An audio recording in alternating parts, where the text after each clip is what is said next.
We do have a member of the Minister Alliance with us here tonight. Pastor Pete, would you please come forward?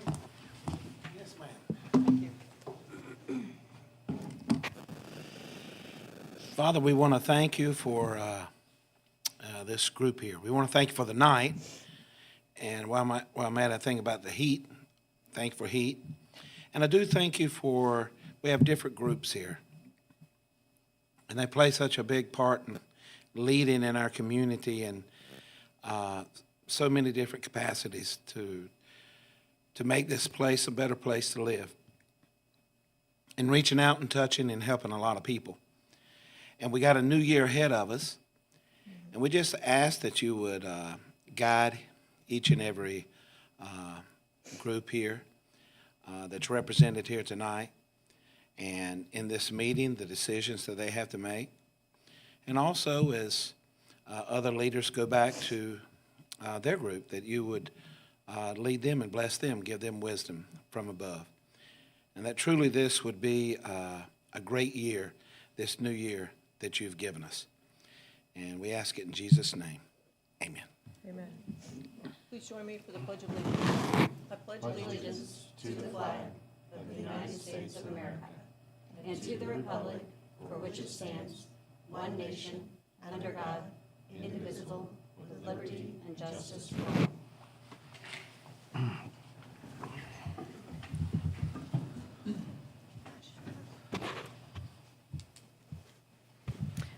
I call the January 21st, 2024-2025 Board of Alderwomen meeting to order.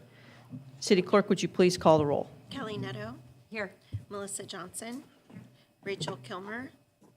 Tracy Newcomer. Here. Pam Pope. Here. Sierra McMichael. Here. And I'm here. And Mayor Dana Webb. The next item on the agenda is new business deletions or continuances. We do not have any of those this evening, so we will move on to public comments. City Clerk, do we have any? There are none. Thank you. The next item on the agenda is a consent agenda. These items are considered on the consent agenda so that members of the Board of Alderwomen, by unanimous consent, can designate routine items to be approved by one motion.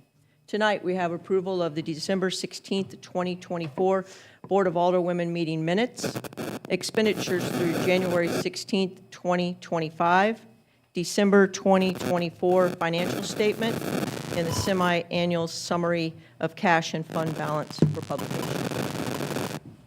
Whose cell phone is by the speaker? If your cell phone's by your speaker, that's what's doing that. Or by your mic, excuse me. I'm looking for a motion. Maybe. I make a motion, we approve the consent agenda. Second. We have a motion and a second to approve the consent agenda. Any discussion? If not, all in favor say aye. Aye. Opposed? Motion passes.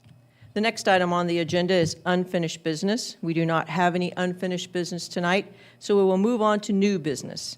Our first item is a presentation to the Oak Grove Community Service League for the money that was collected for the Mayor's Christmas Tree Fund. Amanda is here. This is always an exciting time. We have the big check we're going to give you, so we're all going to come down there and present you with the big check and then obviously take a picture, okay? All right, thanks for being here. All right, ladies, let's go. For those of you who haven't done that, this is the money that's collected from the Mayor's Christmas Tree Fund, and we have a big check like they do when you win public clearinghouse. You just want me to bring it back this year, right? The big check? Yeah, Amanda likes to keep it. So, I know you always hope for big amounts, so this year your amount is $5,394.75. Yeah? Yeah, you're welcome. So, it's not us. It's all money from the town, and then entities, businesses, and everything gives money. So, it's not about us. We're just here to be a vessel. We're the vessel. Come on in, yeah. I don't know where I'm We'll do looking. this one. Yeah. All right, and 3, Yeah. 2, 1. 3, 2, 1. Amanda, thanks for all the work you do. Yes, thank We really do appreciate it. Here's the actual check. Okay? You want to give it Well, I just brought it back like We're not gonna say when. a month ago. Oh. So I'm just Just bring it back December next year, this year, yeah. Thanks for all your hard work.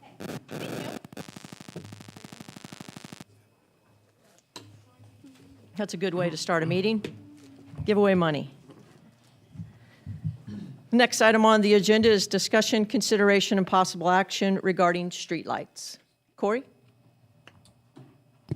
Thank you, Mayor.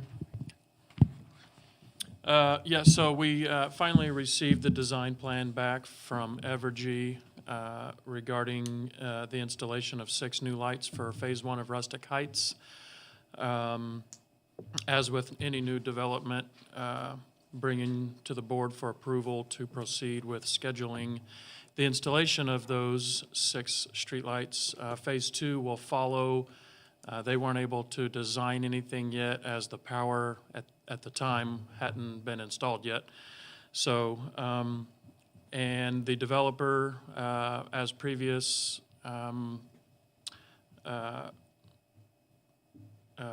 development has taken place, the developer is prepaid for 5 years worth of monthly costs for those streetlights. That was back in November of '22, if you can believe that.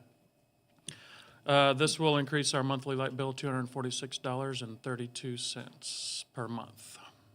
So with that, just looking for approval to schedule the installation. I'd be happy to answer any questions the board might have. Thank you, Corey. Ladies, any questions for Corey?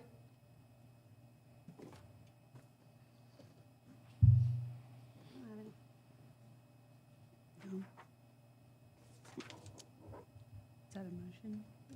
Yeah, it's not an ordinance, just a motion. I make a motion to approve the additional street lighting for 6 additional streetlights. Second? We have a motion and a second to approve the additional streetlights. Any discussion? If not, all in favor say aye. Aye. Opposed? Motion passes. The next item on the agenda is discussion, consideration, and possible action regarding approval of the purchase of a used 4x4 truck not to exceed the amount of $35,000. Scott? Yes, as budgeted in the capital improvement fund, I'm requesting to purchase a previously owned truck that will replace actually 2 trucks, although one was already scheduled for replacement. The truck itself was in better shape inside and mechanically, not with the engine, but otherwise. So one of the park workers has been using that truck. It's not reliable, but he's been driving very short distance, and it hasn't failed, knock on wood. So this would replace that truck and the truck that he was originally designated that literally the doors would fall off and he would turn quarters, and we would take it in, get repaired. It's one of the original park trucks since I've been around. So Is it that gray one? the gray one is the Dodge. The Chevy is one of the original park trucks. We typically do the step-down program from Public Works, and we just haven't been able to get the equipment, the trucks soon enough, and so we're kind of, we have a couple of trucks that are in pretty bad shape. After this, there will be one truck that's kind of in bad shape, but we're able to do used because we don't put a lot of mileage on the trucks, but we do use them to haul equipment when rented or our own equipment from one park to the other. They're also used for snow plowing, so we'll get a 3/4 ton truck. It'll allow us to later to equip it with a snow plow if we need to. Happy to answer any questions. There's the mileage on the 2000 Chevy, I think it's 160,000 miles, so it's not a lot in that 24 years, but it's definitely past its life. So we're going to keep the gray one, the Dodge? The Dodge will go in surplus as well. So we'll sell Okay. the Dodge will be sold, and as well as that Chevy, 2000 Chevy Okay. will be sold. Both trucks will be surplus. Thank you. And when the new one comes in, those will both be taken off service. Was 35,000, how much was budgeted for? Yes, that is the amount, but we won't exceed that amount.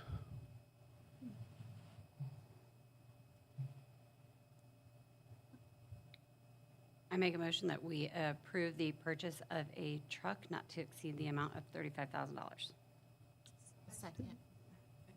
Have a motion and a few seconds to approve the purchase of a 4x4 truck for the Parks Department not to exceed $35,000. Any discussion? I want to thank you for being good stewards and making things work for school. Oh, thank you, yeah. Any further discussion? If not, all in favor say aye. Aye. Opposed? Motion passes. The next item on the agenda is information reports.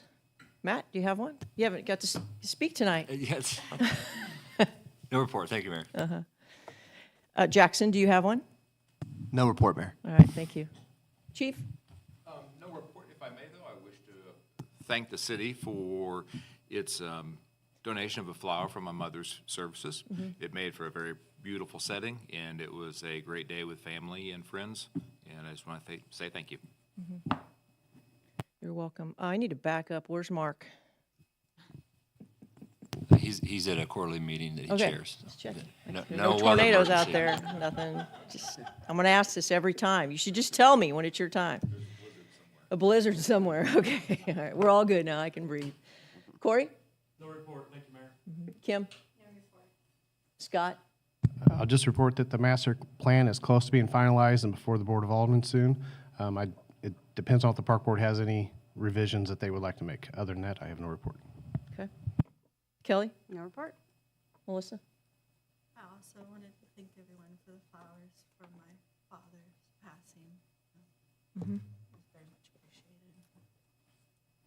You're welcome. Sierra?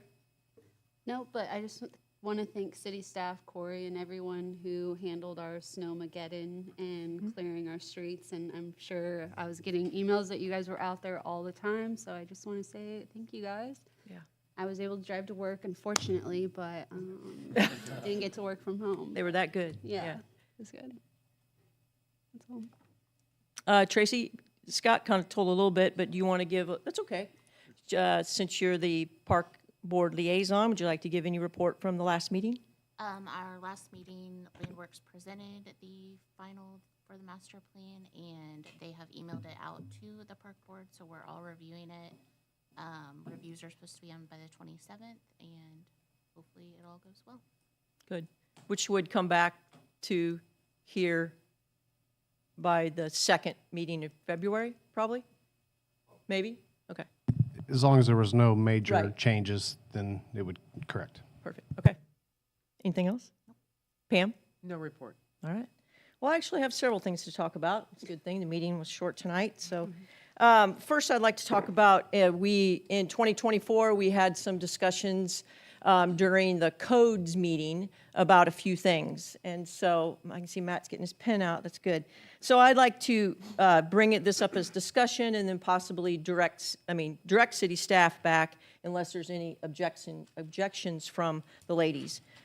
The first thing being business parking.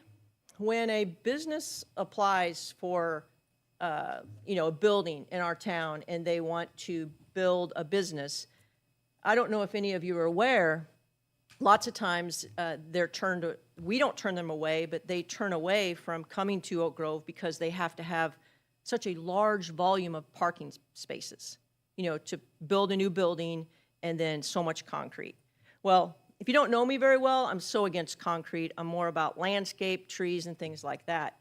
We actually, if you look at today's world, Walmart is an example. Walmart has how many parking spaces? I don't know, but too many. Those haven't been filled since probably the 1990s or maybe early 2000s. COVID changed things. We do a lot of online parking. So I'd like to look into having our business parking change so we don't have to have as much of it, and then that would encourage businesses to come to Oak Grove. Any thoughts, discussion? What are the parking requirements? Well, Do you know that? it's pretty crazy. It's a scale. Yeah, so in our code for new construction, there's, based on the type of business it is, it's a formula. So sometimes it's for every 300 square feet, it's one parking space. Sometimes it's every 500 square feet, there's a parking space. Each type of business has it's a table. The last time the table was adopted back in 2003, it was last updated in 2007. It definitely needs reviewed Yeah. regardless. Yeah. I mean, I think a review probably would be pertinent if it's been, Yeah, I 2 mean, if you decades do a since it's been- pan over of Google, search of the town and you look down on a business that is maybe an industrial business, but they're required to have, I'm just going to exaggerate, 50 parking spaces when really they're just having trucks pull into a dock and they're just maybe 5 employees work there, seems a little overkill. Yeah, but then I think of places like Omagway's who doesn't have enough parking. True, So, yeah, it definitely needs to be reviewed, for sure. true. Yeah, I mean, you can go back and forth, it just, the table doesn't seem right Yeah. for today's times. Right. Because Walmart is just, even at Christmas, Walmart parking lot was not full. I say, I have no problem with the review. Yeah. Yeah. Want to see what. Oh, yeah, this is Yeah. just starting the discussion. This particular item wasn't brought up during the 2024 codes discussion, but when businesses approach myself or Matt or city staff, this sometimes can turn them away because they have to have so much parking. Okay. I only have 3 things, so my next thing would be, we talked in the 2024 codes discussion about lot requirements, that our lot requirements are a lot bigger lot variations than surrounding towns. That changed back in, I think, in the early 90s. We put a stop on building in Oak Grove, and they increased lot sizes to keep growth from coming to Oak Grove. And so we have a lot of lots that are just vacant around town, or even just that hinder builders from coming in to build in subdivisions. Which we probably would need, as we've talked about, a presentation from Chris about that. Right, Matt? So Chris is, Chris Williams, the city attorney, he's talked about coming in and doing a presentation. He's done presentations before, but it's been some time. And I know we have new board members about general, state statutes where cities get their authorities for planning and zoning, subdivision regulations, and part of that would be on our overlapping zoning districts, so R1, R2, R3, and then, from that, the board could certainly make new ordinances. That would be an adjustment to the UDC, would require some process steps to be done, but to be looked at whether or not like our R1 standards, base zoning standards should be changed, or, a new overlap district, for instance. Our current zoning map, current zoning standards were adopted in 2003. R1 district was last updated in 2006. Right now, our minimum lot sizes is 9,000 square feet. Minimum lot width is 75, front setback is 25, rear is 30. So those are just at minimum, what an R1 lot has to be. Which is very large considering surrounding towns. Not that we have to be like surrounding towns, but very large. Yeah, and there's varying ways to do zoning districts. Some cities have a plethora of different types of zoning districts. Some do cumulative zoning, or ours are separate zoning districts. So there's lots of different ways that zoning can happen. We brought it up in discussion during the codes meeting, actually Rachel did, and at that time Matt said that doesn't have to do with codes, that would be a separate conversation. So I just held on to that note until the first of the year, since there was a lot going on, to see if we wanted to bring that back and talk about it more, or have city staff look into it. Do we know, well, I guess that's probably getting really deep into the discussion. I was just gonna ask how drastically different are we from like a Green Valley or Batesy, but that's probably deep diving into the discussion. That's probably another day. Yeah, I think probably first step would be to have Chris come in and do his presentation, so we know the rules and the statutes that we're looking at. And then if we wanted further discussion, that probably ought to be something that is placed on the agenda. And Yeah. Yeah. So we're good with just pursuing and looking into it? Yeah. Okay. My last would be accessory dwelling units. If you don't know what those are, ADUs. ADUs can be really good in cities. It can help people age in place. It widens the range of housing in our community. It extends living for families as far as, let's say, let's say you have a house and you need some family members to move in and you have a very large backyard, you can build what they used to call a mother-in-law's quarter in your backyard. ADUs, they're popular in a lot of other states. It also increases our taxable revenue within our town. It fills up maybe larger lots if we can do those. Some cities, excuse me, you know, they pick how they want them. They don't just let somebody go build a pole barn in the back and then you can put, you know, tarp around it. They decide how they want those ADUs to look and the, you know, how they want them to be, or if they can be attached, detached, or whatever. But I just, over time, thinking that people could actually have multifamily living by some of those. They could have them in garages or any, there's several varieties if you Google it and look them up. They're not allowed right now? No. Doesn't mean that people don't have them. Right, But- I think I know. Well, sure, but, you know, being able to have them being part of the code, if you drive around town and you think of some of the houses that maybe have a large, or lots that have in the older parts that have a big backyard, or they have a big garage, they could turn that garage into a second dwelling. I think that's really intelligent because I work on a board called Sandwich that addresses the needs of people that are caring for the elderly and their family and the younger, like they have children as well. So you're sandwiched taking care of both. And there's the boomer generation is needing to go into nursing homes. There's not enough nursing homes. And we are caring for the elderly in our homes. In our homes, yeah. So we are going to need, even though we have 3 nursing homes in Oak Grove, there's not going to be enough places to place them. So this is a really good discussion to have. Yeah, I agree. Thanks. And the cost too. Yeah. Nursing homes, you want your parent to live right there. Cost is and, astronomical. Yeah. So our current code for accessory uses was also adopted in 2003. So prior to that, what the codes were, there might be homes built prior to that that would have sort of a you know, mother-in-law suite, guest house.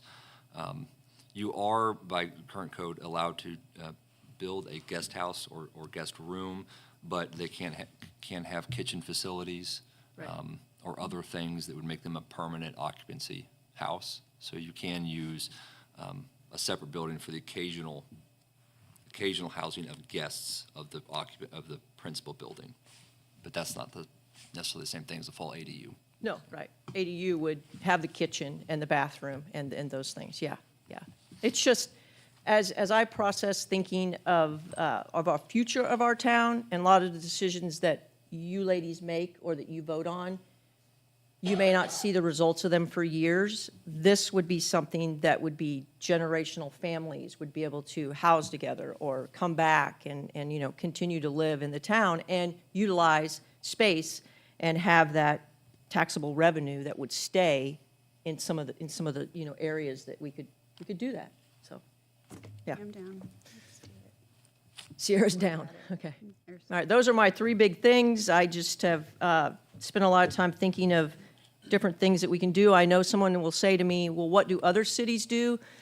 I'm all about, you can look into what other cities do, but we don't always have to do what our neighboring cities do. We can be the leader, and we can do something different, and we can make a change and lead before another city does. So ADU may not be on our sistering cities, they may not be on board for it, but it doesn't, you know, it'd be nice for somebody to look back and go, well, Oak Grove started it, so we're going to do it. So just a thought. So does it have a requirement, or, I mean, I guess we would be able to set it that they have to be your family member, or can people just build these things in their backyard and rent them out to anybody that walks through town? We can set, well, I don't know if we can set requirements for that, but we could set requirements for what they look like, Okay. you know, for sure, right? But as far as who lives in them, Yeah, we probably need to do some research on And then they would have to be like ADUs and, insured and all yeah, that. right. jazz. yeah. I think it would be difficult to determine who's living in there and the Yeah. And requirements of that. HOAs would have requirements on that too, because a lot of times they won't let you have other people living, you Right, know. right. So there's a chance that even if we were to approve ADUs as a city, that probably a lot of HOA our may not. HOAs would, Yeah. I'm sure, have restrictions against that, just as they do sheds and fences and other things. Okay. All right. All right, well, that's all I have. So I'm looking for a motion for executive session, and there are 2 sets of numbers. I make a motion, we adjourn to executive session 610.021 and 610.021. Second? We have a motion and a second to adjourn to executive session 610.021-12 and 2. Any discussion? If not, City Clerk, would you please call the roll? Blaine Meadow. Yes. Melissa Johnson. Tracy Newcomer. Yes. Pam Pope. Yes. Sierra McMichael. Yes. We are adjourned to executive session.